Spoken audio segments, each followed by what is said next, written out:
Assalamualaikum warahmatullahi wabarakatuh. Perkenalkan, nama saya Putri Nurwidiani, NPM 200107023. Saya mahasiswa program studi Tadris IPS, Fakultas Tarbiyah dan Ilmu Keguruan Institut Agama Islam Negeri Metro. Pada video kali ini saya akan menjelaskan tentang software atau perangkat lunak. Video ini ditujukan untuk memenuhi tugas individu mata kuliah Teknologi Informasi dan Komunikasi yang diampu oleh Bapak Haristia Aji MTI. Oke, langsung saja kita ke pembahasan yang pertama.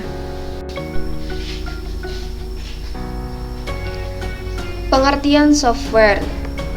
Software, disebut juga perangkat lunak, adalah istilah khusus untuk data yang diformat dan disimpan secara digital, termasuk program komputer, dokumentasinya, dan berbagai informasi yang bisa dibaca dan ditulis oleh komputer. Dengan kata lain, bagian sistem komputer yang tidak berwujud. Selanjutnya, fungsi software. Fungsi software ini ada 5. Yang pertama, memproses data, perintah atau instruksi khusus agar pengguna dapat mengoperasikan komputernya sesuai dengan hasil informasi yang diinginkan. Yang kedua, sarana interaksi yang menghubungkan pengguna dengan perangkat kerasnya. Yang ketiga, mengidentifikasi suatu program yang ada di sebuah komputer. Yang keempat, menyediakan fungsi dasar dari sebuah perangkat keras agar dapat dioperasikan, seperti ketersediaan sistem operasi pada komputer. Dan yang kelima, penerjemah suatu perintah software lainnya ke dalam bahasa mesin agar dapat dimengerti oleh komputer.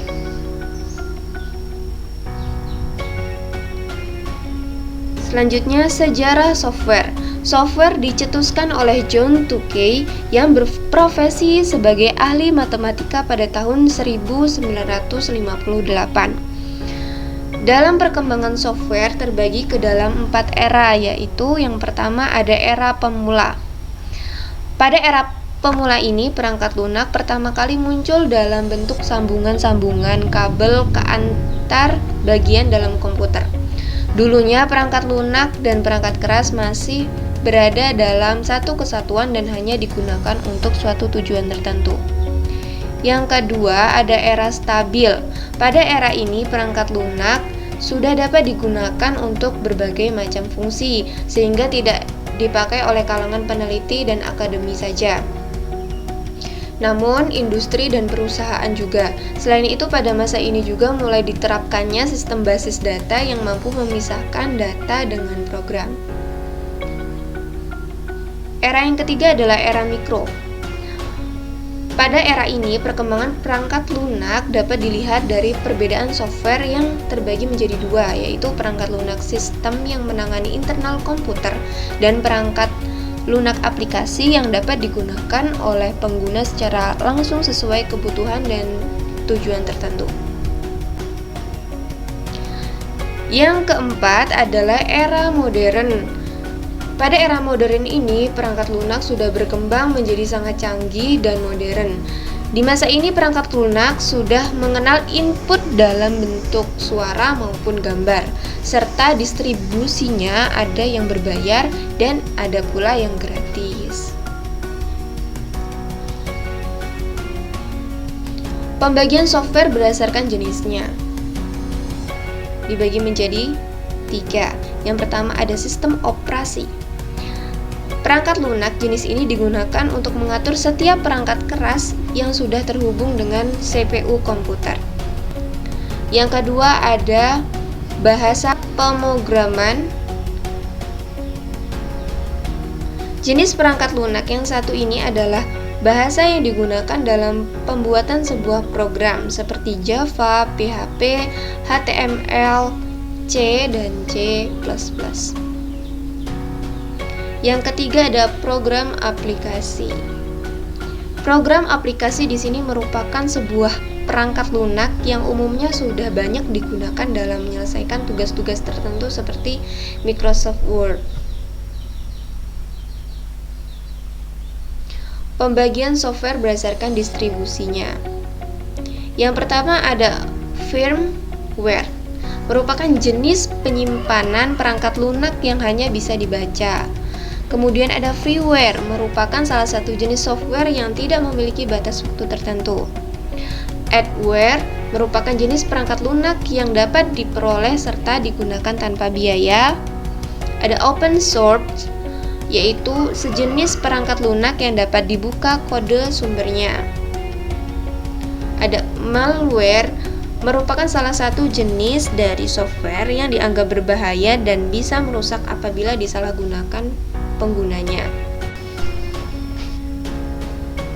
Selanjutnya ada shareware, merupakan sebuah perangkat lunak yang dapat digunakan untuk keperluan tertentu.